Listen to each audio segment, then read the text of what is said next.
오늘은 근본주의에 대해서 우리 두 번째 시간으로 함께 말씀을 나누도록 하겠습니다. 우리 지난주에 했던 이 내용들을 한번 살펴보고 오늘 우리 말씀을 한번 보도록 하겠습니다. 우리 근본주의는 19세기 자유주의를 비판했던 이 복음적 운동이다라고 이야기를 했습니다. 전통주의에 입각해서 19세기 그 자유주의에 대항하고 비판했던 운동이 바로 이 근본주의입니다. 당시 이 자유주의가 아주 미국 교회에서 득세를 했습니다. 그래서 이 자유주의가 성경의 올바른 교리와 진리들을 왜곡을 했기 때문에 여기에 대해서 기독교 복음을 우리가 수호하고 또 교회가 잘못된 이런 사상에 빠지지 않도록 교회를 보호할 필요성이 있었습니다. 그래서 이 자유주의 신학에 대항해서 이 근본주의 운동이 일어나게 되었고, 또 하나는 당시 이 근대주의 사상이 미국 사회를 휩쓸고 있었습니다. 합리주의적 계몽주의에 의해서 이성이 강조되고 또 산업이 발전하고 과학이 발전하면서 이 세속 문명이 점점 더 이렇게 발전하는 그런 시기를 살고 있었습니다. 그래서 이 세속 사회 자체가 이 복음을 거부하고 교회를 또 거부하고 하나님을 믿지 않고 인간의 이성을 강조하고 과학을 강조하고 또 합리적인 것들을 추구하는 이런 시대를 살고 있었습니다.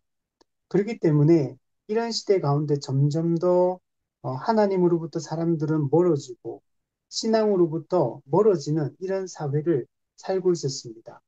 그래서 이런 부분에 대해서 근본주의 운동 이런 것들을 비판하면서 참된 성경의 진리들, 핵심적인 그 교리들을 지키기 위해서 노력했던 운동이 바로 이 근본주의다라고 얘기를 할 수 있습니다.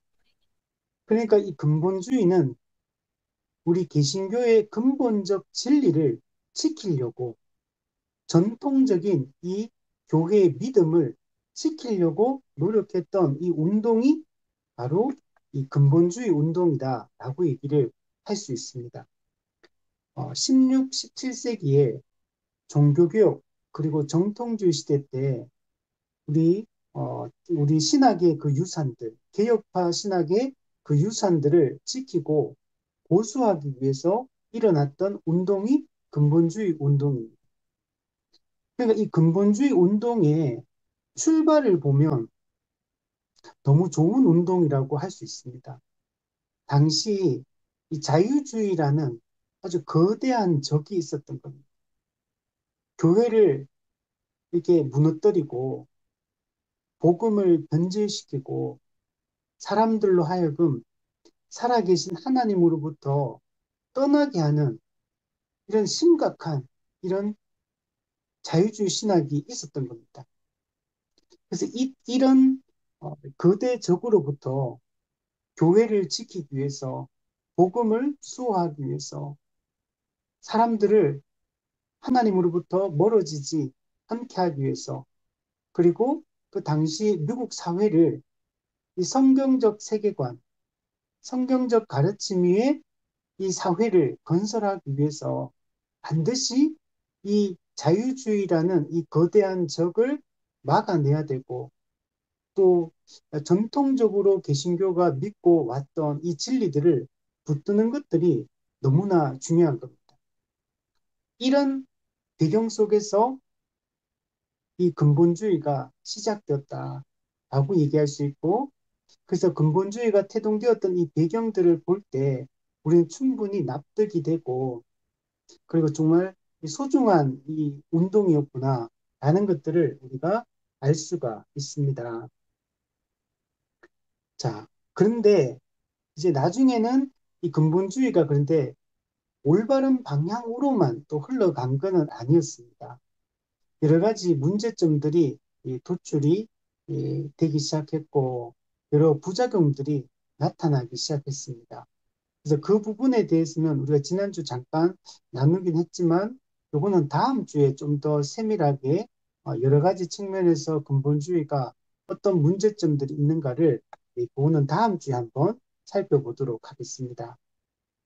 우리 또한 지난주에 이 근본주의, 이 펀더멘털리즘, 이 근본주의라는 용어 자체는 1910년도에 한 작은 출판사가 이 자유주의 신학에 맞서서 이 정통 개신교 신앙의 근본을 이렇게 탐구하고 그것을 정리하고 그것을 미국 사회에 또 이렇게 다시 한번 이렇게 이제 알려서 사람들로 하여금 이 참된 진리를 지키도록 하기 위해서 이 책을 쓰게 됩니다. 그래서 12권의 그 시리즈를 이제 책을 쓰게 되는데 그 시리즈의 이름이 이 근본이라는 또는 근본적인 것들이라는 이 책을 쓰게 됩니다.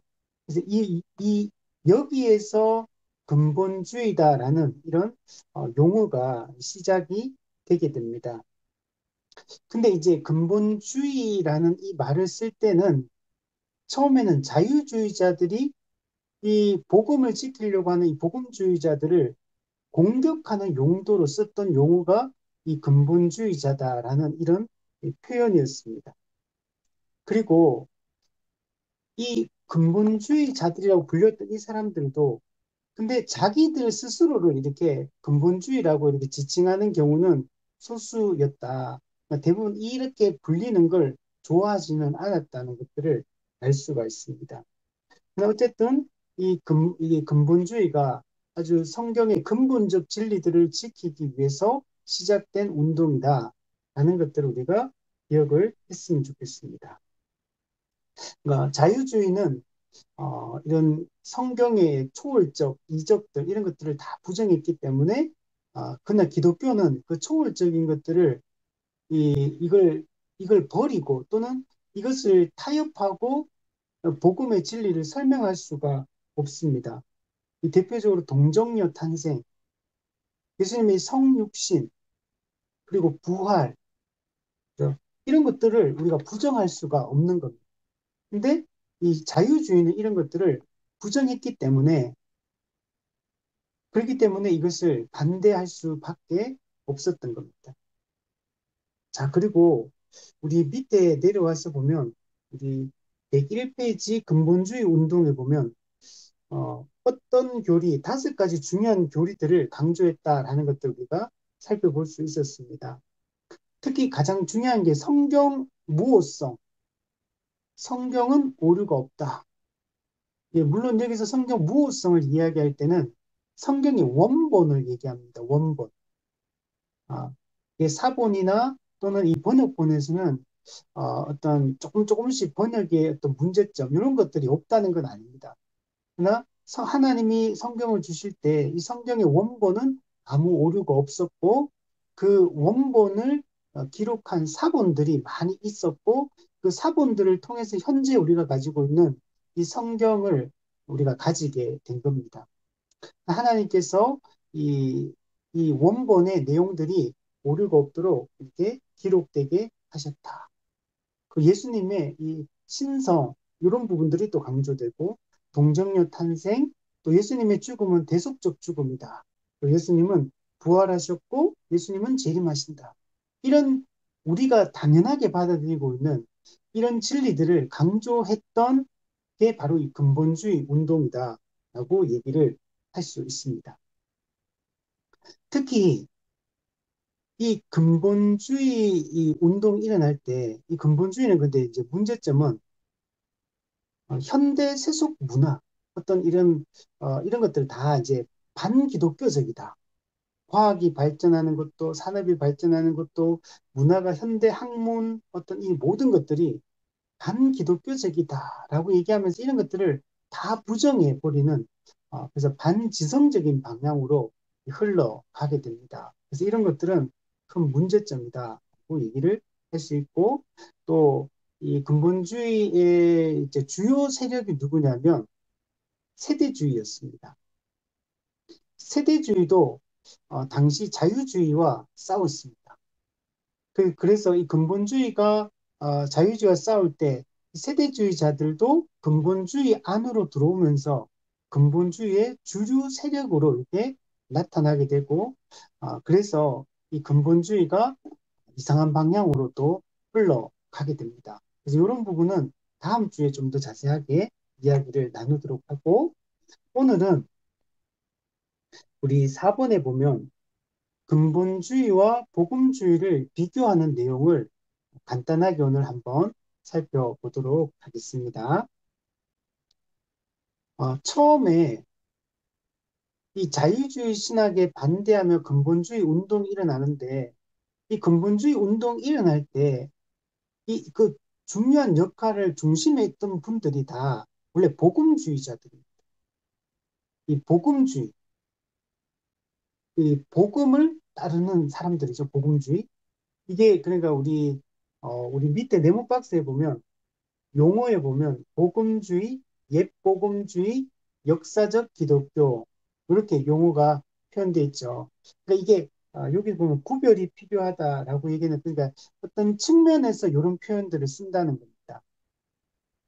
어, 이 복음주의, 이 성경의 이 예수님의 가르침 그리고 예수님의 가르침 물려받은 이 사도들의 가르침 이게 참된 복음이다.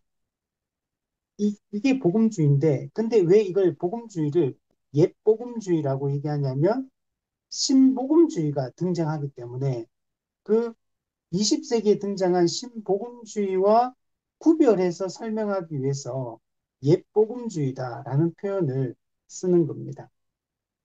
그리고 이 옛 복음주의를 역사적 기독교다 이렇게 표현을 합니다. 이 초대 교회 때부터 시작해서 그때 초대교회가 믿고 고백했던 그 신앙 고백이 지금까지 역사적으로 이 신앙 고백을 우리가 붙들고 있죠. 그리고 이게 우리 신앙 고백 속에 다 담겨 있습니다.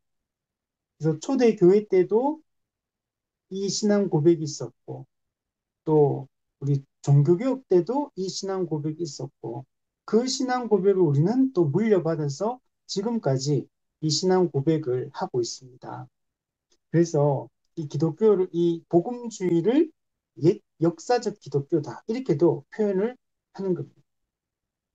자, 그래서 이 복음주의와 근본주의, 이 두 가지를 오늘은 조금 비교를 해서 한번 설명을 해보도록 하겠습니다. 자, 우리 반가로 1번에 보면 복음주의가 나오잖아요.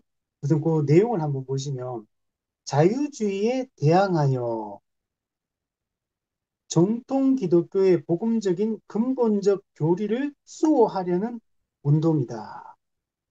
그러니까 지금 이 19세기 말 20세기 초에 미국 교회에서 이 복음주의 운동이 일어났던 겁니다. 근데 이 복음주의 운동이 일어났던 게 자유주의에 대항하기 위해서 일어났던 겁니다. 그래서 초대교회부터 지금까지 우리 가운데 우리가 붙들 고수하고 있었던 그 정통 신학과 그 신학적 유산들 이런 것들을 굳건하게 붙들려고 하는 사람들이 있었던 겁니다. 그래서 자유주의에 대응해서 이 정통 기독교의 근본 진리를 수호하려고 하는 운동이. 자, 근데 뒷장에 한번 보시면 단가로 2번에 보시면 근본주의에 대해서 설명을 하고 있어요. 여기도 보면 자유주의에 대항하여 근본적 교리를 수호하되 똑같죠? 복음주의도 자유주의에 대항해서 정통 기독교의 근본적 진리를 지키려고 하는데 근본주의도 자유주의에 대항해서 근본적 교리를 수호하려고 하고 있다는 걸 알 수가 있습니다. 그러니까 여기까지만 보면 근본주의와 이 복음주의가 그 미국 교회에서 당시에 이 똑같은 의미로 사용되는 것 같이 보입니다. 그런데 차이점이 있는 겁니다. 뒤에 근본주의 보면 신학과 교리의 몇 가지 폐단을 드러낸 운동이다. 우리 복음주의는 이런 폐단이 없습니다. 복음주의는 예수 그리스도를 모퉁이 돌로 그 사도들의 가르침으로 그게 종교개혁 전통으로 그게 또 이 현대까지 이 올바른 이 복음, 하나님 나라 복음, 예수 십자가 복음, 이 칭의와 성화의 복음, 이걸 굳건하게 이제 붙들고 왔던 거예요. 그러니까 복음주의, 옛 복음주의, 역사적 기독교를 만약에 우리가 추구하고 있다면 여기는 어떤 폐단이라든지 문제점이 없습니다. 근데 근본주의는 복음주의하고 매우 비슷하게 보여요.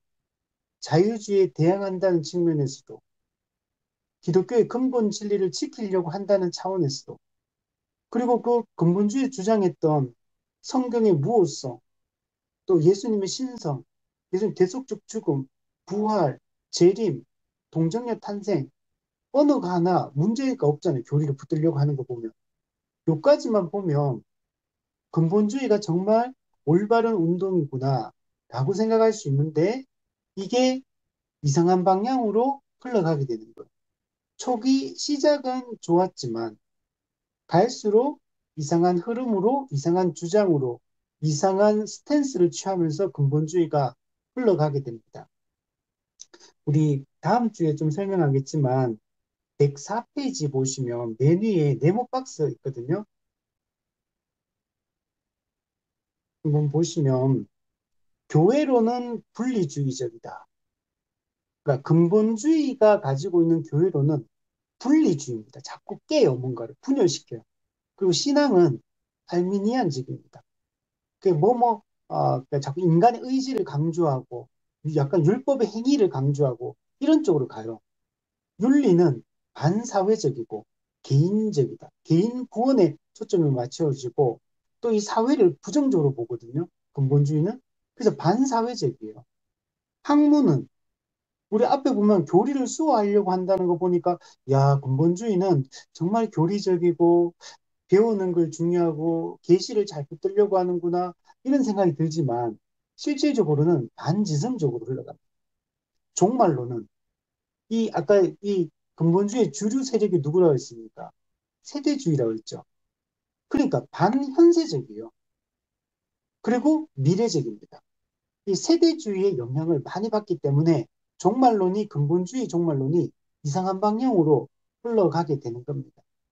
우리 한국 교회도 이 근본주의 어떤 초기에 한국에 들어온 선교사들이 이 세대주의 영향, 근본주의 영향을 많이 받은 사람들이 한국의 선교사들로 들어왔어요.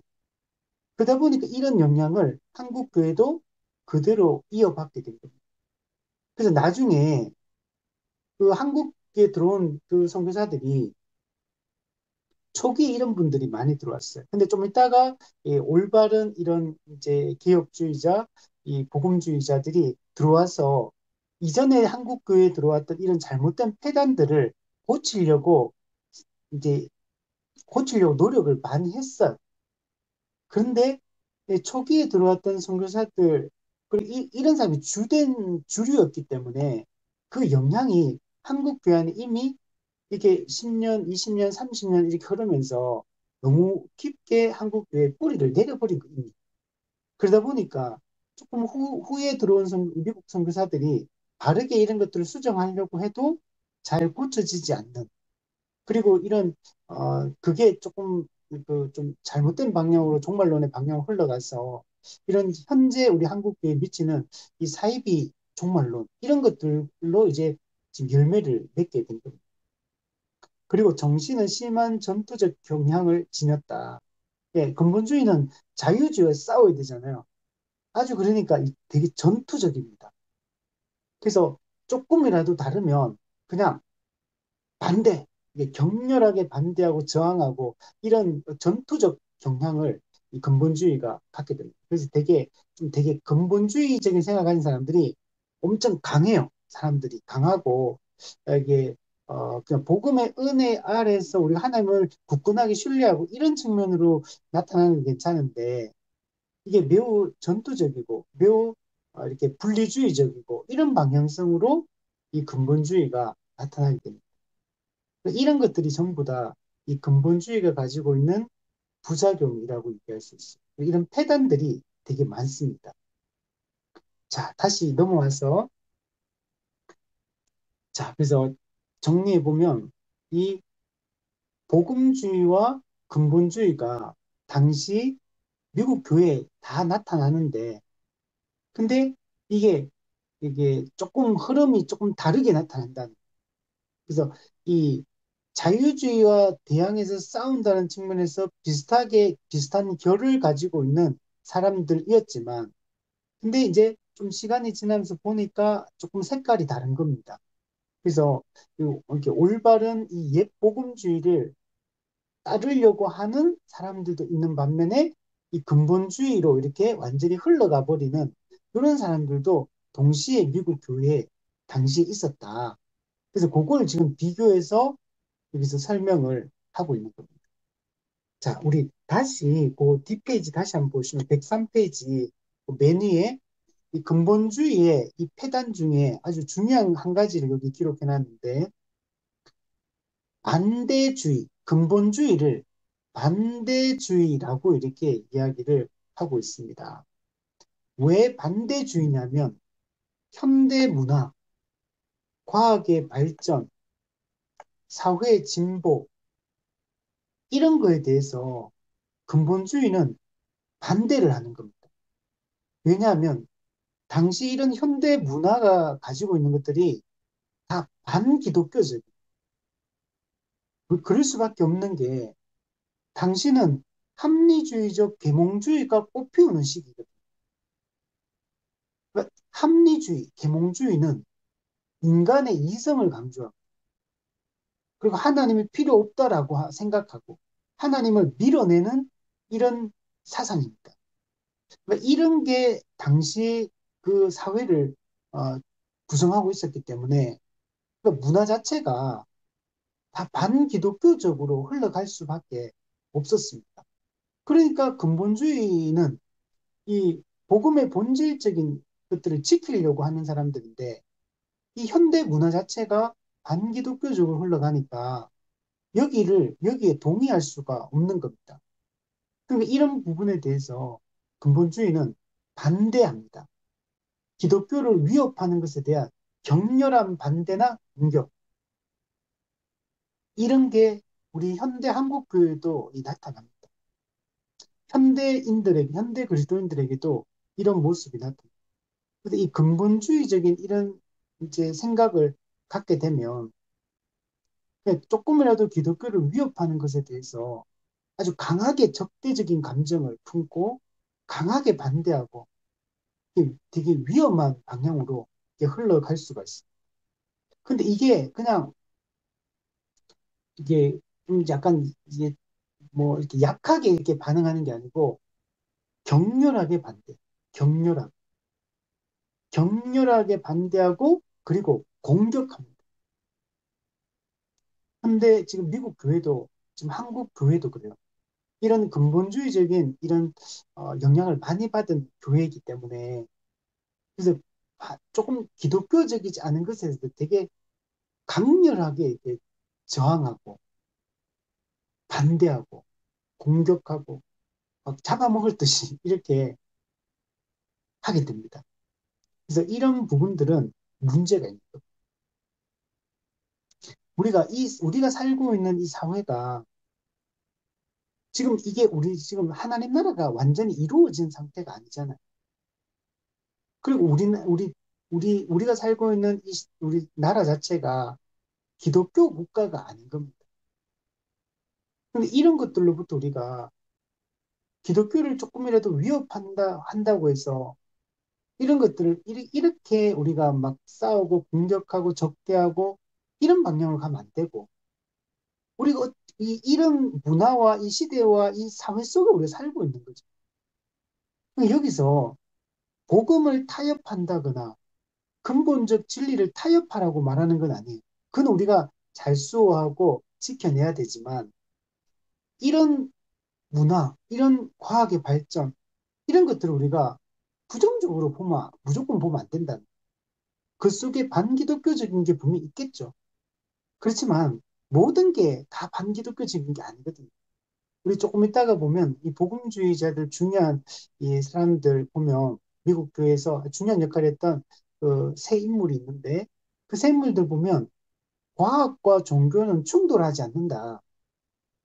근데 이제 그 당시에 근본주의는 이런 거 다 반대되는 걸로 봐버린 거. 그러니까 이런 것들 다 거부해버리는. 그러니까 기독교가 당시에 이 근본주의자들이 분리주의자다. 이런 이제 이렇게 욕을 먹을 수밖에 없는 겁니다. 결국 오늘날 우리 교회가 이 사회로부터 현대 문명으로부터 우리가 분리주의를 해야 되는 게 아니거든요. 여기서 우리가 기독교적이지 않은 거에 대해서 우리가 잘 걸러내고 분별하고 우리가 기독교적 가치를 이 세상 속에서 실현하기 위해서 노력을 해야 되죠. 근데 이걸 그냥 무조건 그냥 이 현대 이런 문화들을 다 세속주의다. 다 잘못됐다. 다 거부하자. 그러면 우리 기독교는 산속에 들어가야 돼. 그냥 다 회피하고 그냥 이 안 믿는 사람들과 교제도 하지 말고 그냥 기독교인들만 따로 모여가지고 그냥 현대 문명을 다 거부하고 그냥 자급자족하면서 산속에 들어가가지고 그 농사 지으면서 우리끼리 그냥 접촉하지 않고 그냥 우리끼리 거룩하게 살아가자. 이렇게 할 수는 없거든요. 그렇게까지 하지 않는다 하더라도 이, 이 사회 시스템 속에, 문화 시스템 속에 살면서 거의 그런 거 다 회피하고 그러니까 접촉하지 않으려고 그렇게 살려면 살아갈 수가 없죠. 그래서 우리가 이 우리 그리스도인으로서 우리 정체성을 지키면서도 또 우리 복음의 본질을 지키면서도 이 현대 문명 속에 이 문화 속에 우리 공존하며 살아가야 돼. 이 속에서 우리가 살아내고 이 속에서 우리가 복음을 나타내고 하나님의 영광을 드러내며 이렇게 살아가야 돼. 무조건 반대하면 고립돼 버린 고립. 당시의 근본주의가 바로 이 고립의 길을 선택을 했던 겁니다. 특히 또 밑에 보면 작은 교리적 차이를 보이는 반대파에 대한 반대. 이게 큰 문제가 아닌 교리적으로 큰 문제가 되는 것들이 있죠. 근본 진리를 무너뜨리거나 훼손하는 이런 사상을 강조한다면 우리는 거기에 대해서 분명히 저항해야 되고 교회가 진리의 토로스의 사명을 감당해서 복음을 사수하고 근본 진리를 지키고 하는 것들이 분명히 필요하거든요. 이게 중요한데 작은 교리적 차이, 반대파에 대해서 아주 적극적으로 격렬하게 반대하는 이런 게 근본주의였다. 물론 이해는 돼요.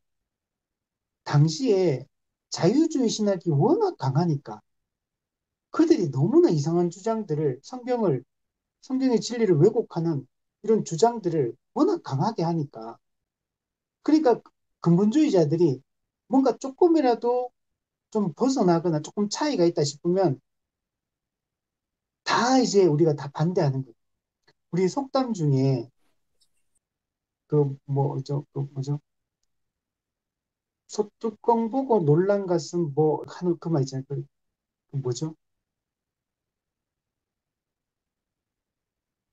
어, 생각이 잘 안 나네. 음. 소뚜껑 보고 놀란 가슴 자라보고 놀란다 아니에요? 맞네요. 맞네. 아닌가? 아니, 잘하고 아닌데, 놀란 가슴 자라보고 보고 놀란 논다. 가슴 소뚜껑 보고 놀라는 거 아니에요? 그건 맞아, 맞아, 아닌데. 맞아. 어, 그 말이 맞는 것 같아요. 그 얘기 하려고 했는데, 음. 그러니까 이제 이런 거요. 그러니까 자유주의가 워낙 이상한 주장들하고 막 공격하고 막 그렇게 하다 보니까 그냥 무조건 조금만 차이 있으면 그냥 무조건 반대, 거부, 그냥 무조건 공격 이렇게 밀어내고 이런 식으로 나가버린 거예요. 그러니까 이해는 되지만 이렇게까지 해서는 안 된다. 그 당시 워낙 상황이 힘드니까 이런 작은 차이로 또 문제 때문에 좀 힘들면 그거 너무 크게 느끼는, 너무 크게 강조하고. 그러니까 이 근본주의가 분리주의로 갈 수밖에 없는 겁니다. 그리고 기독교는 분리주의자가 아닙니다. 그래서 우리는 기독교는 우리가 하나님이 주신 것들을, 우리가 하나님이 주신 것들과 하나님이 주신 문화 명령에 의해서 발전되는 것들을 반대하면 안 되고, 또 성경 해석에 있어도 약간의 그런 차이점들, 조금의 이런 근본 진리와 상관없는 그냥 뭐 조금 뭐 약간 다를 수 있는 해석들, 그런 신학적 전통들 있을 수 있거든요. 우리는 기독교는 종교개혁부터 지금까지 그렇게 흘러왔거든요. 근본적 교리를 훼손하지 않으면 우리가 같은 믿음의 형제로 받아들이고 서로 이게 공존하고 함께 가기 위한 노력들을 하는 게 되게 중요합니다. 그래서 지금 오늘날에도 우리가 이런 교파의 차이, 교단의 차이, 신학의 차이, 이런 게 있잖아요. 근데 우리가 같은 복음에 대한 이해를 가지고 있고, 같은 신앙 고백을 가지고 있기 때문에 그런 조금의 그런 차이들, 이런 것들에 대해서는 우리가 받아들이고 인정하고 존중하며 이제 가는, 공존하는 방식으로 우리가 가야 되는데, 근본주의자들은 그렇지 않았기 때문에 이 근본주의를 그래서 반대주의다. 격렬하게 모든 걸 반대하는 사람들. 그러니까 이렇게 가버리면 사회가 정말 분열될 수밖에 없어요. 너무나 예민하고 작은 차이로 서로를 막 정죄하고 공격하고 이렇게 가면 교회도 세워질 수 없고 사회도 제대로 설 수가 없는 겁니다. 자, 이런 분위기 속에 그러나 또 미국에서는 이 자유주의에 대항해서 이 복음주의가 또 일어나기 시작합니다. 그래서 이게 복음주의 일어나는 거는 종교개혁 때 이 복음주의로 돌아왔거든요. 중세 로마 가톨릭의 그런 왜곡된 사상에 대해서 참된 복음을 다시 정립하고 그것을 체계화시키고 그것을 붙들고 이렇게 쭉 살아왔는데 또 시간이 지나면서 또 이게 변질되고 미국 교회 같은 경우도 초기에는 청교도들이 들어와서 올바른 이런 이게 복음주의를 가르쳤는데 근데 시간이 지나면서 또 다양한 교파가 또 나오기도 하고 또 여러 가지 이유로 말미암아 점점 또 이게 이런 참된 복음을 놓치고 왜곡되고 이런 현상들이 일어난 거죠. 특히 자유주의가 그것을 아주 강하게 또 그런 걸 가속화시켰고. 근데 그런 배경 속에서 이 복음주의 운동이 미국 교회 가운데 일어나게 된 겁니다. 자, 우리 다시 102페이지로 돌아와서 복음주의를 다시 한번 보시면 자, 자유주의에 대항해서 복음의 근본 교리를 수호하려는 운동이 복음주의다. 그러니까 이 복음주의는 좋은 거죠. 어, 오늘날 우리 한국 교회가 다시 이 옛 복음주의로 우리가 돌아가기 위한 이 시도를 해야 됩니다.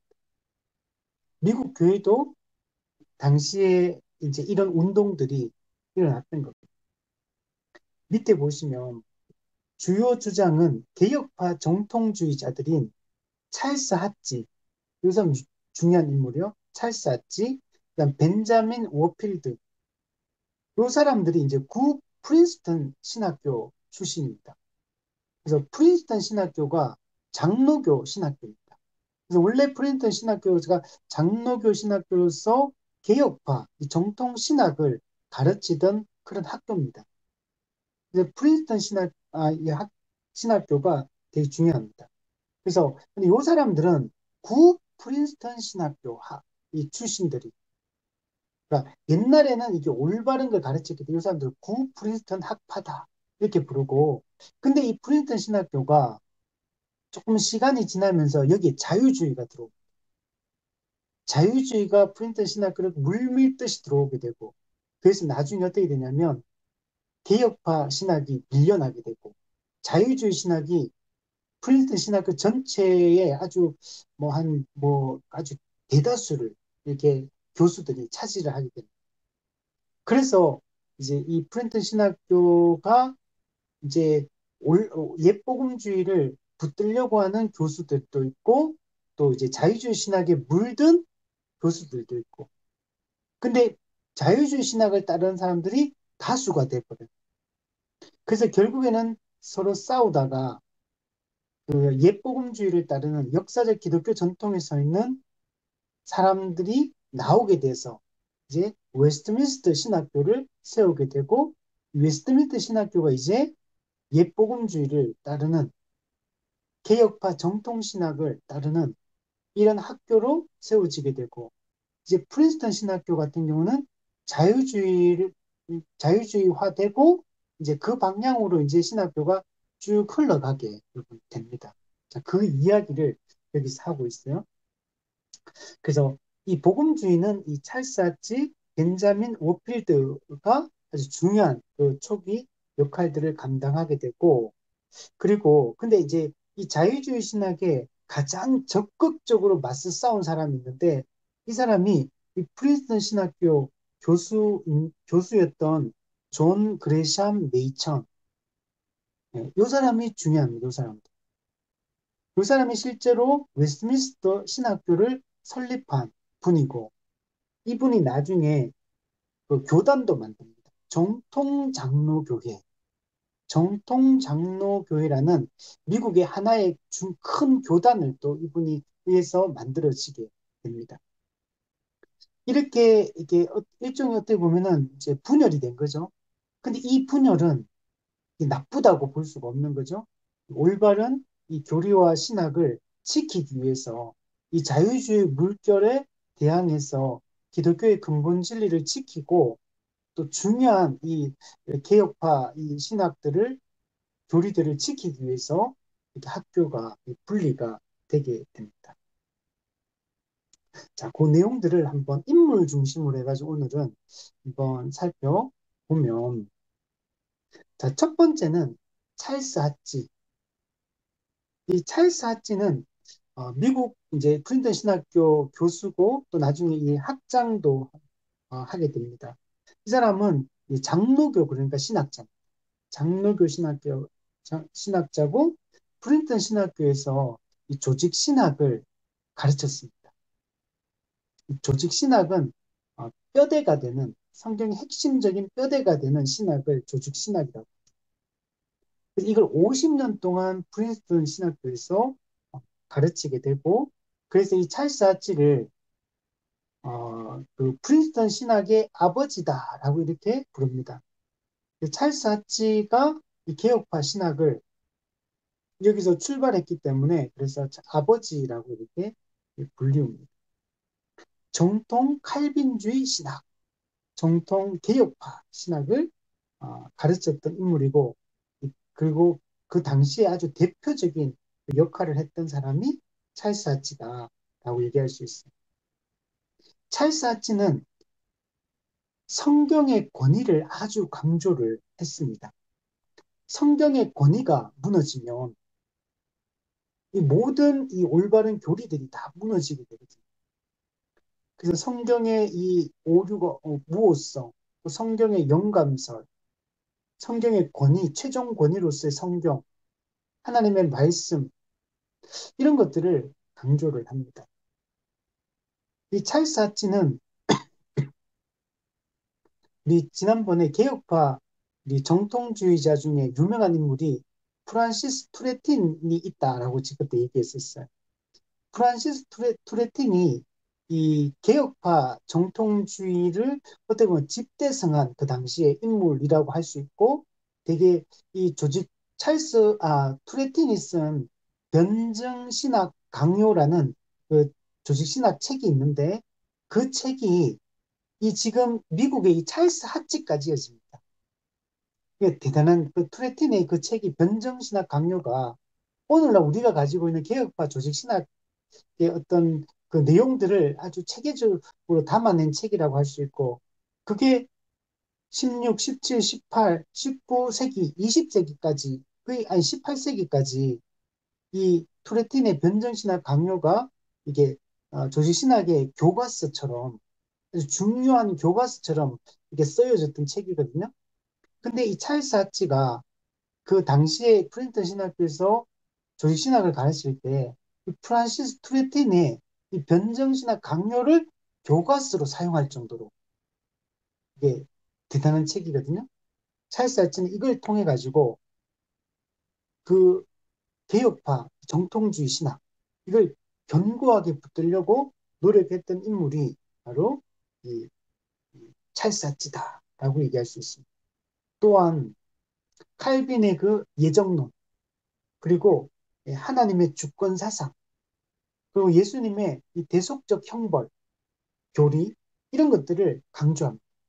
또한 칼빈주의 5대 교리, 인간의 전적 타락, 하나님의 무조건적 선택, 예수 그리스도의 제한 속죄, 성령의 불가항력적 은혜, 그리고 성도의 궁극적 견인 이런 칼빈주의 5대 교리를 견고하게 붙들었던 사람이 이 찰사치. 찰사치가 이런 것들을 강력하게 이렇게 강조하고 했던 이유는 이 자유주의 신학이 점점 밀려 들어오고 있기 때문에 그래서 여기를 반대하기 위해서 또 이 주관주의 되게 주관적입니다. 객관적 진리를 붙드는 게 아니고 이 자유주의는 이 주관주의로 흐르거든요. 감정주의, 주관주의 이런 것들을 막아내기 위해서 이 찰스 하치가 프린스턴 신학교를 중심으로 이 개혁파 신학을 강조를 했던 겁니다. 즉 복음주의를 붙들려고 아주 노력했던 인물이 이 찰스 하치다. 그래서 미국 교회에 있어서 이 찰스 하치의 그 어떤 역할이라는 게 사실 대단하다라고 얘기할 수 있습니다. 자, 두 번째는 벤자민 워필드. 이 사람도 프린스턴 신학교 교수고 또 교장도 했던 사람이고 이 벤자민 워필드도 조직신학자입니다. 네, 그 찰스 하치보다는 조금 이제 후세대라고 다음 세대라고 얘기를 할 수 있습니다. 벤자민 워필드, 보통 이제 비비 워필드 이렇게 얘기하는데 이, 이 벤자민 워필드도 세계 3대 칼빈주의자다. 이런 얘기를 들을 정도로 정말 칼빈주의 신학, 이 정통 개혁파 신학에 철저하게 서 있었던 사람이 이 벤자민 워필드다라고 얘기할 수 있습니다. 그 3대 신학자 중에 두 명은 누구냐면 네덜란드 사람이 두 명 있어요. 아브라함 카이프. 아브라함 카이프 이 사람은 그 네덜란드 총리까지 했던 사람인데 아브라함 카이프와 또 헤르만 바빙크 그리고 미국의 이 벤자민 워필드 이 사람들을 그 당시에 칼빈주의 3대 학자다. 칼빈주의자다. 이렇게 불릴 정도로 예, 벤자민 워필드도 이런 정통 신학을 들려고 노력했던 인물이라고 할 수 있습니다. 근데 이 벤자민 워필드의 이 가르침도 앞서 얘기했던 찰스 하치의 가르침하고 거의 일맥상통합니다. 성경의 무호성을 강조하고 성경의 이 영감설, 특히 기계적 영감이 아니라 성경의 유기적 영감, 즉 기계적 영감이라는 것은 하나님이 불러주면 받아쓰기 하듯이 썼다는 게 기계적 영감. 유기적 영감은 하나님이 그 성경 저자의 각 사람의 그 특징, 개성 이런 것들을 다 살려서 성경을 기록했다는 것. 했지만 오류가 없이 기록되게 하셨다. 예를 들면 사복음서를 보면 마태, 마가, 누가, 요한이 기록했고 그런데 각 복음서가 조금씩 차이가 있습니다. 우리가 한글 성경으로 읽었을 때는 누가 어떤 특징이 있는지 뚜렷하게 잘 구분은 안 되지만 이게 헬라어로 이렇게 보면 그 문체 또 문장의 이런 것들을 살펴보면 이게 글의 어떤 수준 차이가 많이 난다고 합니다. 그리고 어떤 거는 더 자세하고 세밀하게 기록한 사람이 있는 반면에 또 어떤 사람은 되게 핵심적인 내용 중심으로 이렇게 이렇게 함축적으로 기록한 사람도 있고, 또 요한복음 같은 경우는 이게 또 독특한 그 특징들을 또 가지고 있어요. 그리고 저자의 그런 어떤 특징, 그의 삶의 배경 이런 게 막 나타나요. 예를 들면 누가복음 같은 경우에 보시면 누가는 의사잖아요. 그리고 성격이 되게 세밀해요. 그래서 모든 게 좀 자세하게 이렇게 기록되어 있다는 것들을 알 수가 있어요. 의사로서의 누가의 개인적 특징들이 누가복음을 보면 나타납니다. 그래서 이 벤자민 오필드는 성령의 이 유기적 영감, 성경의 권위 이런 것들을 다 강조합니다. 또 앞서 말했던 것처럼 하나님의 주권, 예정 강조하고 또 그리스도의 신성과 인성을 강조합니다. 그러면 자유주의자들 같은 경우는 예수님의 신성을 부정합니다. 근데 이런 인성과 신성 그리고 또 성령의 사역도 강조합니다. 성령께서 우리를 칭의와 또 성화, 중생, 칭의, 성화 이런 것들을 강조를 합니다. 그리고 또 과학과 신앙은 충돌되지 않는다. 과학도 하나님 주신 것이다. 이런 얘기를 강조합니다. 왜냐하면 앞서 얘기했던 것처럼 이렇게 과학을 반대하고 또 이렇게 근본주의자들 같은 경우는 좀 약간 터부시하고 이런 게 있었고 그리고 자유주의는 너무 과학을 너무 또 신뢰하는 방향으로 가고 이런 것들을 균형 있게 이해해야 된다. 그런 생각들을 많이 가지고 있었습니다. 자, 그래서 이런 찰스 하치, 벤자민 워필드 이런 사람들이 당시 미국 교회에서 이 복음을 이 역사적 기독교의 이 참된 옛 복음주의를 붙들려고 노력을 많이 했다라는 것들을 알 수가 있습니다. 그리고 우리가 정리해 보면 미국 교회가 당시에 처음에는 청교도 신앙으로 이렇게 잘 처음에 가다가 근데 조금 지나다 보면 이게 알미니안주의 영향도 많이 들어오고 또, 또 인간의 의지를 강조하는 이런 신학들이 많이 나타나요. 거기다가 자유주의 신학이 또 들어와요. 또 세대주의 신학이 들어와요. 근본주의 신학이 막 또 세워져요. 그러니까 미국 교회가 첫 출발은 우리가 잘 알듯이 청교도 신앙으로 시작을 했지만 갈수록 이상하게 많이 변질이 되어집니다. 그렇기 때문에 이런 찰스 하치나 벤자민 오필드나 메이천이나 또 나중에 이제 또 많은 이제 이 영향을 받은 사람들이 나오거든요. 이들의 이런 복음주의를 지키려고 하고 회복하려고 하고 올바른 종교개혁 전통의 그런 올바른 개혁파 신학을 붙들려고 하는 이런 분들의 노력이 너무 중요했던 겁니다. 그리고 이런 분들이 미국에만 영향을 미쳤던 게 아니고 또 한국 교회도 이들의 영향을 우리가 받아요.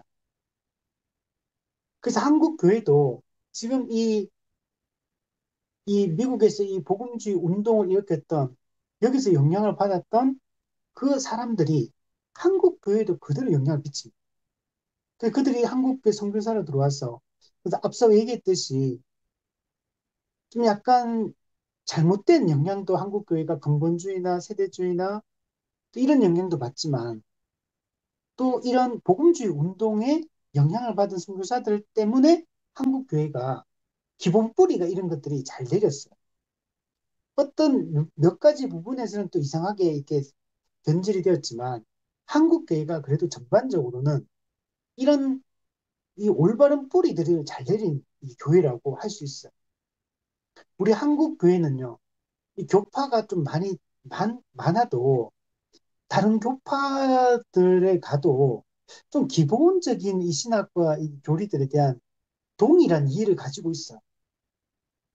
우리가 보수적인 신학을 하는 이런 교단의 목회자만 이런 걸 가지고 있는 게 아니고 조금 약간 자유주의나 또는 좀 더 진보적인 사상을 가진 한국에 있는 교회들도 그래서 그런 어떻게 보면 좀 약간 진보적 운동들도 많이 하는 교회들이 있거든요. 근데 그들도 이런 또 근본 진리에 대해서는 또 어느 정도 다 동의를 하고 이렇게 받아들이고 또 완전히 자유주의 신학을 따르는 같은 그런 교파에서도 또 완전히 그걸 따르지 않아요. 어떤 측면에서는 자유주의적인 요소들을 가지고 있고 하지만 근데 또 희한하게 이 기독교의 근본 진리들은 또 대부분 다 또 보수적인 이 신학을 하는 교단들과 교파들과 또 동일한 이해를 가지고 있어요. 그래서 우리 한국 생각해 보시면 한국 교회 다니는 어느 뭐 교파에 속해 있든 간에 예수님의 동정녀 탄생을 부정하거나 예수님의 신성을 부정한다거나 이런 사람 잘 없어요. 그래서 한국 교회가 이런 복음주의 영향을 또 많이 받았기 때문에 또 근본 진리들을 좀 잘 붙들고 있는 그런 교회다라고 얘기할 수 있습니다. 그리고 우리 한국에서는 그러니까 이게 그래도 기본 토대가 잘 닦여 있어요. 근데 다른 나라는 엄청 우리가 생각지도 못했던 그런 주장이나 사상들이 엄청 많다는 걸 생각해요. 나름 한국 교회 자체가 좀 그래도 기본적으로 보수적인 이런 기본 전통적 이 신앙을 지키려고 하는 이런 노력들이 많다라는 것들을 알 수가 있습니다. 그래서 이들의 영향을 우리가 좋은 영향을 받았다. 얘기할 수 있습니다. 자, 이 찰스 아치와 벤자민 워필드, 이 구 프린스턴 학파, 이들이 초기에는 이 좋은 역할들을 했고, 그리고 나서, 근데 이제 자유주의가 또 이 프린스턴 신학교 안으로 들어옵니다. 근데 이때 여기에서 이제 맞서 싸웠던 인물, 중요한 인물이 존 그레샴 메이천. 메이천이 또 중요한. 우리 밑에 네모 박스 안에 보시면 이 존 그레샴 메이천 교수에 대한 이 설명이 나옵니다. 그가 어떻게 이런 또 싸움의 이 선봉에 서게 되고 또 이 중요한 역할들을 감당하게 되었는지 그 내용을 한번 보시면 이 존 그레샴 메이천이 독일로 유학을 가게 됩니다. 그래서 독일에 가서 공부를 하는데 이 자유주의 신학이 어디서 출발했냐면 독일 교회에서 시작됐거든요. 독일에서 이 자유주의가 시작이 됐어요. 그러니까 메이천이 독일에 가서 유학을 하는데 독일 신학교 가서 이 공부를 하다 보면 당연히 독일 자유주의 신학의 신학을 가르치는 그 당시 독일 신학교 교수들의 영향을 받을 수밖에 없어. 그러다 보니까 메이천이 독일에 가서 자유주의를 접하게 되고 그 자유주의에 어떻게 보면 좀 쑥 빠집니다. 그 거부했던 게 아니고 초기에는 그 영향을 받아. 우리 과거에 우리 자유주의 신학 공부했었잖아요. 그 중요한 인물들의 알브레이트 리츠를, 아돌프 하르나 그런 아주 중요한 그 독일 그 자유주의 신학자들이 있거든요. 그 당시에 메이전이 가니까 이들이 교수고 이들의 영향을 그들의 책을 읽고 그 강의를 듣고 그러다 보니까 메이천도 이 자유주의 신학에 처음에는 빠지게 됩니다. 그래서 메이천이 미국에 있을 때만 해도 이 자유주의 신학 이런 걸 접하지 않았기 때문에 이 정통 신앙을 가지고 있었거든요. 올바른 신앙을 가지고 있었는데 독일에 유학 가면서 이들의 영향받으면서 급격하게 신앙이 무너지기 시작해요. 자유주의 신학은 전통 이 근본 진리들 다 부정하는 초자연적인 다 부정하고 성경의 권위도 다 무엇성도 무너뜨려 버리고 이렇게 해버리니까 그리고 전부 다 윤리 종교 이 원래 자유주의 신학은 윤리 종교 도덕 종교거든요. 그래서 사회 정의를 외치고 사회 복음을 외치고 이런 신학을 하는 사람들인데 그 내세가 아니고 현세에 모든 초점이 맞춰져 있고 이런 이유 받으니까 웨이천도 그 영향을 받을 수밖에 없어서 신앙이 급속하게 무너졌는데 근데 다행히 그러다가 웨스트민스터 신앙 고백서를 공부를 하게 됩니다. 이 웨스트민스터 신앙 고백서는 우리가 공부했던 것처럼 정통주의 시대 때 아주 가장 우리 개혁파 신학의 핵심 신앙 고백을 담고 있는 게 영국에서 만들어졌던 웨스트민스터 신앙 고백서 그리고 네덜란드 개혁교회에서 만들어졌던 도르트 신조, 이 두 가지가 개혁파 정통신학의 핵심적인 교리이거든요. 그걸 공부를 메이천이 하게 됩니다. 우리도 우리 화요 교리 공부 때 이 지금 웨스트민스터 신앙 고백서 공부를 우리 다 했었습니다. 몇 년 전에. 그 우리 공부해봤지만 이게 정말 가장 핵심적인 진리들을 이 웨스트민스터 신앙 고백 다 담고 있거든요. 우리 지금 한국에 있는 보수 교단들이 예를 들어 쉽게 얘기하면 우리 뭐 합동, 고신, 뭐 대표적 합신, 뭐 또 작은 교단들도 있지만 이런 보수적인 교단이 그 통합도 그렇죠. 통합도 마찬가지고 여기가 전부 이 웨스트민 신앙 고백서가 우리 신앙 고백의 이 중심 신앙 고백서입니다. 그러니까 이걸 공부해 보면 아, 성경이 정말 이런 진리들을 가르치고 있구나 하는 것들을 알 수가 있거든요. 이 메이천도 자유주의 신학 영향을 받다가 웨스트민스터 신앙 고백서를 연구하고 공부하면서 아, 이게 진짜 성경이 말하는 참된 진리다라는 걸 확신하게 되고 자유주의 신학이 잘못되었다라는 것들을 이제 깨닫기 시작합니다. 그리고 나서 그가 유학을 마치고 미국으로 돌아오고 프린스턴 신학교의 교수가 되게 됩니다. 그래서 여기서 교수로 이제 이 올바른 신학을 막 가르치고 있는데 근데 점점 갈수록 이 프린스턴 신학교 안으로 자유주의 신학이 막 물밀듯이 막 들어오기 시작합니다. 초반에는 그렇게 강하진 않았는데 이 점점 더 들어오기 시작하고 문제는 뭐냐면 그 프린스턴 신학교 교수들이 동료 교수들이죠. 그러니까 동료 교수들이 이 자유주의 신학이 막 들어오는데도 불구하고 이거에 대해서 비판하지 않는 겁니다. 근데 이걸 관용적으로 받아들여요, 그냥.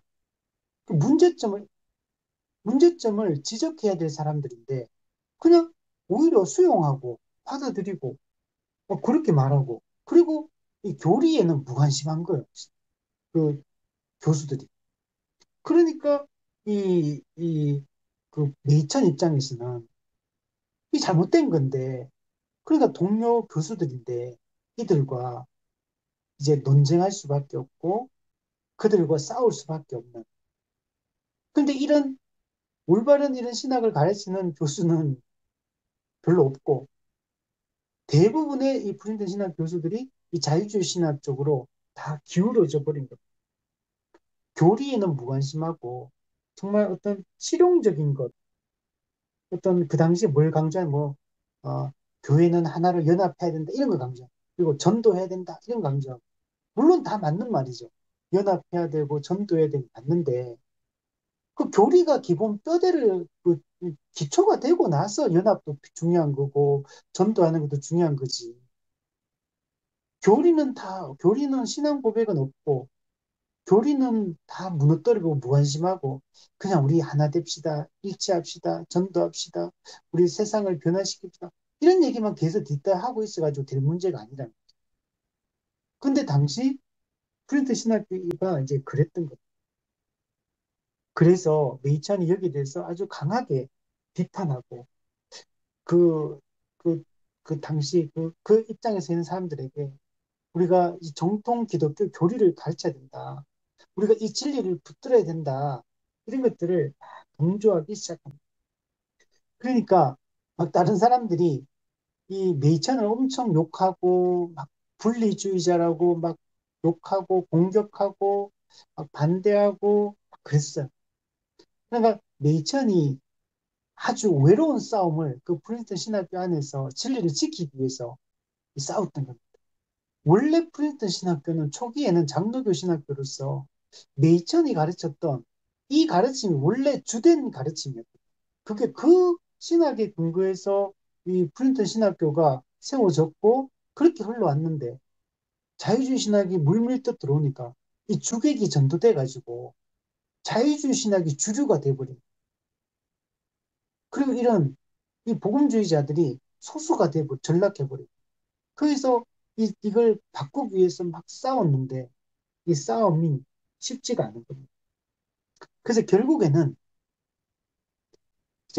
이 메이천이 이 프린트 신학교를 떠나게 됩니다. 그래서 이 메이찬과 메이찬에 동의하는 사람들이 이제 웨스트민스터 신학교를 설립을 하게 됩니다. 그래서 예, 이제 프린스턴 신학교는 자유주의의 신학에 빠지게 되고, 이제 신학교가 이제 이 복음주의를, 옛 복음주의를 붙들고 이 정통 개혁파 신학을 가르치는 학교로 세워지게 된 겁니다. 그래서 여기에 지금 우리나라도 여기 영향을 받은. 그래서 우리 한국 교회가 이제 우리 초기에 장로교가 제일 먼저 들어오고, 그다음 감리교, 침례교, 나중에 또 성결교, 오순절 교단 이런 게 한국 교회도 다 들어오거든요. 저희 교회도 이제 우리 교회 우리 주일 오후 때 우리 이번 주에 한국 장로교 역사할 때 우리 어떻게 이런 것들이 세워졌는지 이제 강의를 할 거예요.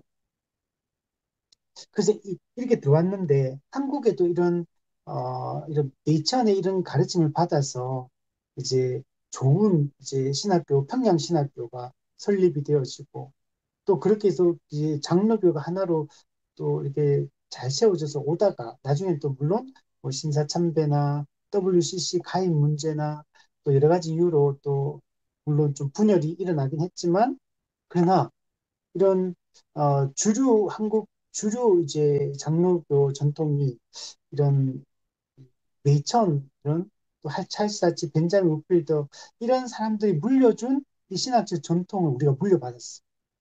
그래서 당시에 우리 박윤성 우리 제 학교 총신에 가니까 박윤성 교수님, 뭐 박형영 교수님 이러면서 이분들이 다 이들의 영향을 받은 사람들이거든요. 이들이 또 나중에 이제 이런 것들이 정리가 된 것들, 루이스 펄콥이라고 이분들의 사상을 정립해 조신할 책을 또 엮었어요. 그들을. 그걸 또 우리 한국 교수들이, 신학자들이 또 그걸 배워가지고 또 우리 한국 교회에 또 가르치고, 우리가 그 가르치는 가운데 지금 현재 서 있는 겁니다.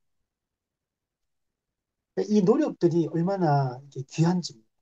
자, 그래서 다시 그 내용을 보시면, 그래서 독일에서 자유주의 접하다가 예수님 신앙고백서 공부하고 깨닫고 돌아와서 이제 자유주의 신학을 선두에서 비판하기 시작했던 인물이 바로 메이첸이다. 자, 그래서 뒤에 보면 또한 근본주의자들의 태도도 답답하게 여겼다. 우리 앞서 얘기했듯이 근본주의도 자유주의에 대항하기 위해서 처음에 근본적 진리를 지키기 위해서 근본주의가 시작되었지만 여러 가지 폐단들이 아까 등장했다고 했잖아요. 그러니까 이런 것 때문에 이 복음주의자인 메이찬 입장에서는 이 근본주의도 이게 올바르지 않다.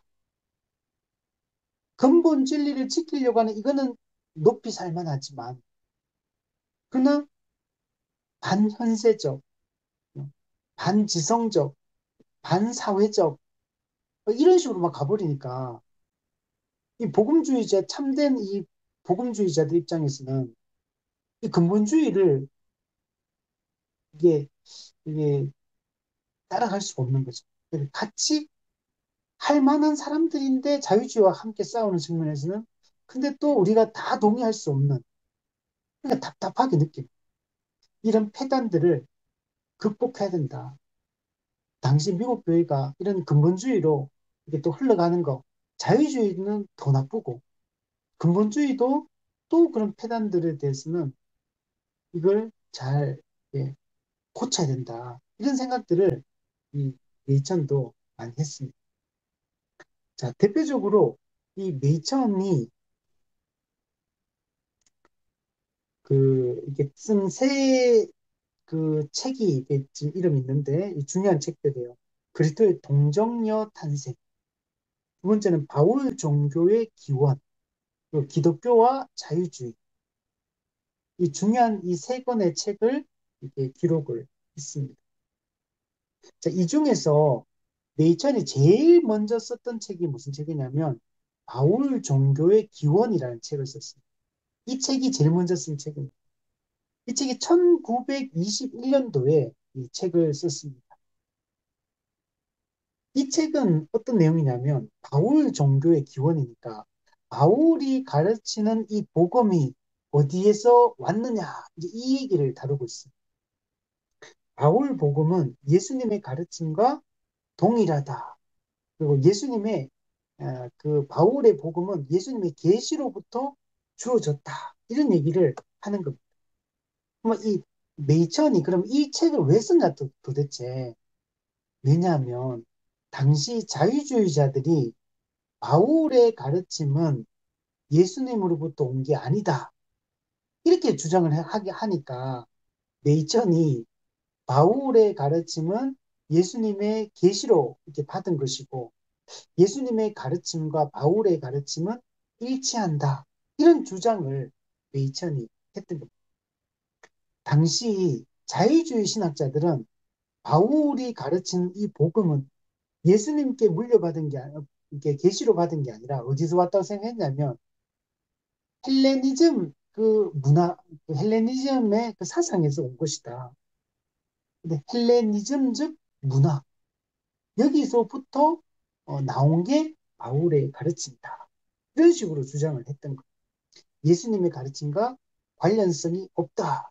이런 주장을 자유주의 신학자들이 막 하니까 그래서 메이천이 이 자유주의 신학들의 이 주장을 깨뜨리기 위해서 이 바울 종교의 기원이라는 이 책을 써서 바울이 가르치는 복음은 당시 초대교회가 알고 있고 그들이 강조했던 그 가르침과 일치한다.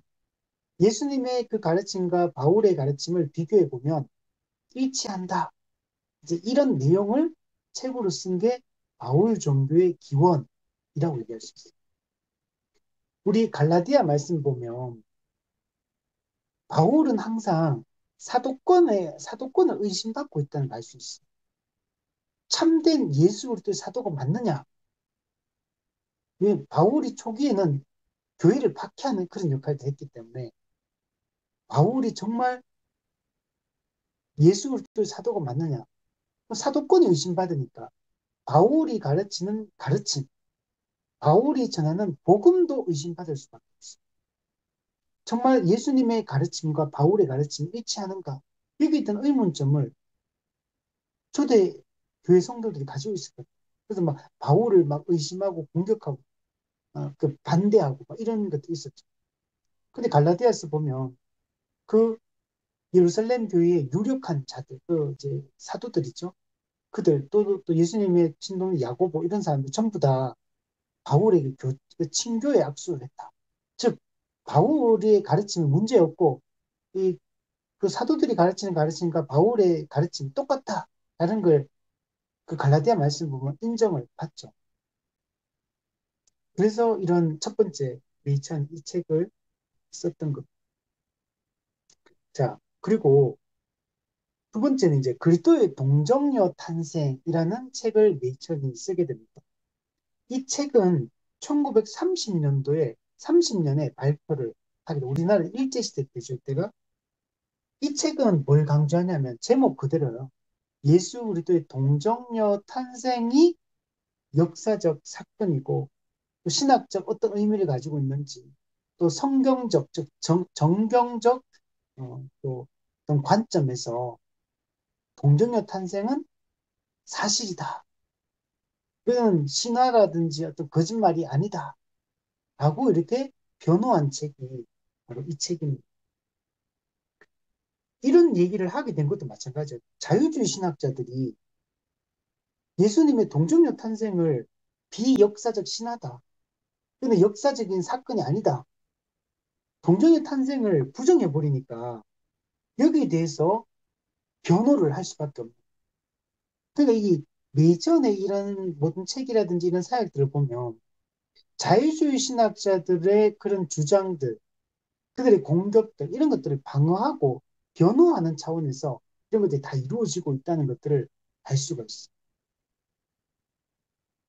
그래서 이 자유주의 신학의 도전에 대해서 성경의 권위를 지키고 기독교 신앙이 초자연적인 것이라는 이 사실을 변호하기 위해서 이 책을 썼던 겁니다. 여러분, 동정녀 탄생은 예수님의 신성과 인성을 이해하는 데 매우 필수적인 교리. 동정녀 탄생이 부정되면 예수님의 신성과 인성에 대한 올바른 이해를 가질 수가 없고, 또 예수 그리스도가 유일한 구원자라는 중보자라는 이 사실도 설명할 길이 없어지는. 그래서 우리 사도신경에도 예수님이 동정녀 탄생했다는 이게 강조가 돼 있는 거. 신앙 고백 속에 이게 들어갈 수밖에 없는 거. 이거는 근본주의자들도 마찬가지였죠. 동정녀 탄생을 5대 교리 중에 하나로, 이렇게 근본 교리 중에 하나로 근본주의자들도 이걸 강조했어요. 또 자유주의자 이걸 반대하니까 여기 대해서 변호하기 위해서 이 책을 썼고, 또 예수님의 속죄, 또 예수님의 십자가 이 속죄를 통해 이루어지는 구원, 이걸 이해하는 데 있어서 동정녀 탄생이 동정녀 탄생을 이야기하지 않고 예수님의 속죄, 예수님의 구원, 이걸 설명할 길이 없게 되는 거예요. 그래서 이 부분에 대해서도 메이천 교수가 강조를 했던 거예요.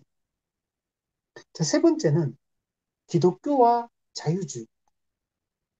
이 책을 썼습니다. 그럼 당시 자유주의는 기독교의 이런 역사성을 다 부정해버립니다.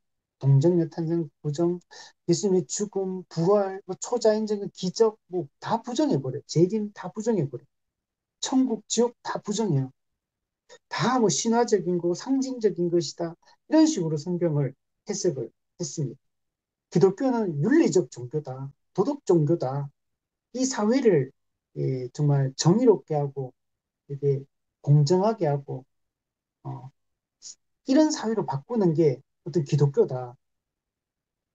이런 식으로 자유주의가 계속 가르치니까 여기에 대해서 그래서 기독교와 자유주의라는 이 책을 통해 가지고 기독교는 그런 게 아니다라는 걸 강조하는.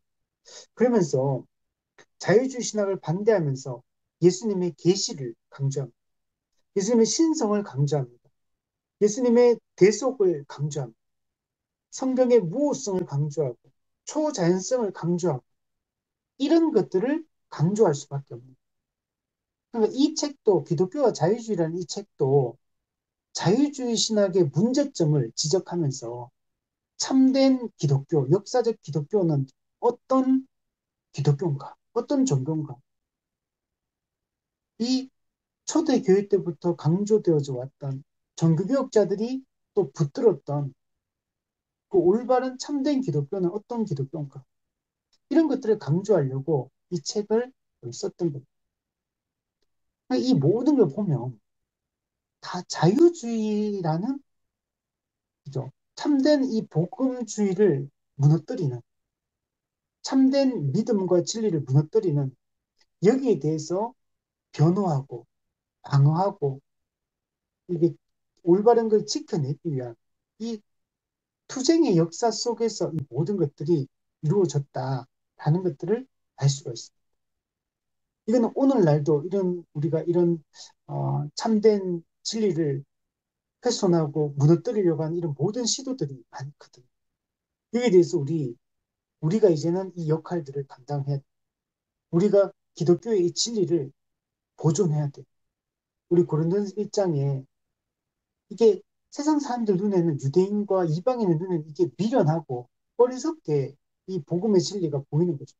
예수 십자가 복음 이게 어리석게 보이고 미련해 보이고 그래서 이런 것들을 다 여기서 자유주의 신학처럼 인간이 이 합리주의 끝판왕인 우리 현대인들의 이런 생각들을 깨뜨리고 올바른 진리를 붙들기 위해서 교회가 오늘날 우리 현대 그리스도인들이 해야 될 역할들이 많은 겁니다.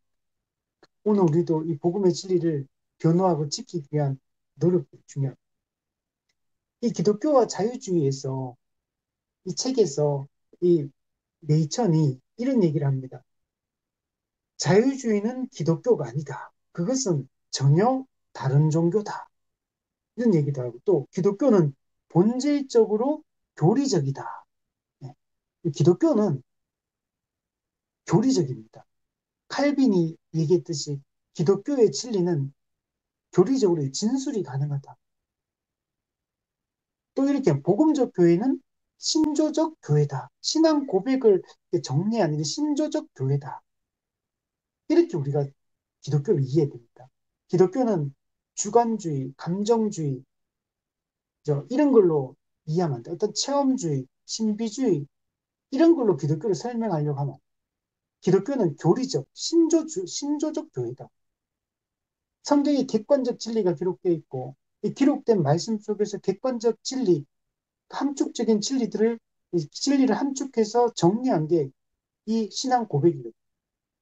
그 우리 역사적 기독교가 물려준 이런 신앙 고백, 그 진리가 핵심적으로 담겨 있는 신조가 웨스트민 신앙 고백서 앞에 있던 도르트 신조, 또 사도신경, 이런 것들을 우리가 붙드는 게 묘죠. 하이델베르 교리문답, 이걸 우리가 붙들어야 돼. 또 이런 얘기가 됩니다. 기독교는 사실에 기반한 역사적 계시의 종교. 기독교는 어떤 체험, 감정, 어떤 상징, 의미, 이런 게 아니고 역사적 사실, 팩트에 기반한 거. 실제로 역사 속에 일어났던 사건에 기반하고 있고 역사적 인물을 기초로 이 계시가 주어진 겁니다. 또한 사람은 본질적으로 죄인이고 하나님은 거룩하고 공의로운 분이다. 이거는 신론과 인간론에 대한 올바른 이해를 가져야 된다라고 얘기를 하고 있습니다. 또 성경은 하나님의 계시이고 무오한 진리다. 또 이런 얘기입니다. 우리는 은혜와 믿음으로 구원받는다. 이 자유주의 신학은 이 구원의 개념도 이 원래 우리가 가지고 있는 영적인 이런 개념하고 다르거든요. 그래서 이런 책들을 써서 이 메이천이 이 자유주의 신학을 반대하고 참된 기독교, 역사적 기독교가 물려준 올바른 교리를 지키기 위한 이 노력들을 했다는 것들을 알 수가 있는 겁니다. 자, 이게 당시 미국 교회에서 이제 일어났던 이 복음주의 운동이다. 라고 얘기할 수 있습니다. 우리는 미국 교회에서 일어났던 이런 복음주의 운동, 이들이 붙들었던 이 교리와 신학을 우리도 지금 우리가 물려받고 있습니다. 우리도 이 노선에 서서 우리가 잘 걸어가는 게 매우 중요합니다. 자, 정리해보면 이 근본주의와 미국 교회에서 있었던 근본주의와 이 복음주의, 겉으로 볼 때는 비슷한 공통분모를 가지고 있죠. 자유주의에 대항한다는 측면에서 기독교의 근본적 진리를 지키려고 한다는 차원에서 매우 비슷해 보이고 그리고 같은 길을 걷는 이런 것 같이 보입니다. 그러나 이 근본주의는 폐단을 가지고 있다. 시작은 좋았지만 끝이 이상한 흐름으로 이렇게 흘러가게 되고 오히려 이 근본주의가 보여주는 폐단 때문에 오히려 교회가 또 변질되는 측면, 교회가 이 세상으로부터 분리되는 측면, 반지성주의로 흘러가서 오히려 진리를 더 불분명하게 만드는 요소들이 반지성적인 방향으로 흘러가게 돼요. 반현세적인 방향으로 흘러가고 이런 것들은 우리 올바른 참된 기독교 입장에서 볼 때 바람직하지 않다라고 얘기를 할 수 있습니다. 그래서 이, 우리는 근본주의의 이런 폐단들을 우리가 잘 걸러내는 게 중요하고 우리 한국교회도 이 영향을 많이 받았는데 우리가 이런 것들을 많이 걸러내도록 노력을 해야 되고 이 원래 우리 옛복음주의 역사적 기독교가 물려주었던 이 신앙을 우리가 잘 지키기 위해서 그리고 이 신학과 이 가르침에 근거해서 올바른 참된 교회를 세우고 참된 신앙생활의 올바른 방식, 올바른 방법에 대해서 우리가 알고 신앙생활하는 게 중요하다. 근데 지금은 우리 한국 교회는 아까도 얘기했지만 다 짬뽕이거든. 알미니안주의, 세대주의, 율법주의, 근본주의, 신복음주의 뭐 이런 게 다 짬뽕이 되어서 현재 우리가 지금 한국 교회를 형성하고 있고 그런 부정적인 그런 패단들이 지금 한국 교회 그대로 이런 것들이 다 영향들이 나타나 열매로서. 우리가 이런 것들을 걷어내야 돼. 그 지금 한국교회에서 그냥 막 크고 뭐 우리 교회는 성장하고 분위기 좋고 막 근데 거기서 우리가 잘 따져봐야 된다는 거야. 이게 그냥 그러니까 와 우리 교회는 좋은 교회 이렇게 갈 수 있는 거냐. 근데 하나하나 따져보면 매우 잘못된 부분들이 사실 되게 많고 매우 실용주의 막 이런 것들 다 들고 들어와가지고 막 하고 있거든요. 그래서 이런 것들은 우리가 잘못됐다. 그래서 뭐 근데 너무 막 따지는 거 아니냐 이렇게 또 할 수 있지만 우리가 성경의 올바른 가르침과 성경이 말하는 참된 교회 세 가지 교회 이 4대 속성 거룩성, 보편성, 통일성, 사도성 4대 속성이 나타나는 참된 교회. 그리고 이 4대 속성이 제대로 나타나려면 3대 표지가 제대로 나타나. 말씀의 올바른 선포, 성례의 정당한 거행, 본증의 신실한 시행, 3대 표지를 통해 4대 속성이 제대로 나타나고 그 4대 속성이 교회의 4대 속성이 우리 교회의 모든 사역과 이 본질과 방향과 목표와 이 모든 것에 이 4대 속성이 나타나는 이런 성경적 교회를 이루는 게 우리는 중요하다. 우리는 어떤 어려움이 있더라도 이 길을 고수해 나가고 끝까지 이런 교회를 꿈꾸고 나아갈 수 있으면 좋겠고 몇 교회만이 아니라 몇몇의 교회만이 아니라 한국교회 전체가 이런 올바른 신학교 교리에 근거해서 이 성경적 교회, 참된 교회를 지향하며 나아갈 수 있는 이런 한국교회가 될 수 있도록 그리고 한국교회가 이 세계 교회 속에서 이 현재 이 지상교회, 이 가시적 교회가 이런 참된 교회의 특징이 뚜렷하게 나타날 수 있는 이 세계 교회가 될 수 있도록 우리가 그 작은 이 일조를 할 수 있는 그런 우리가 다 되었으면 좋겠습니다.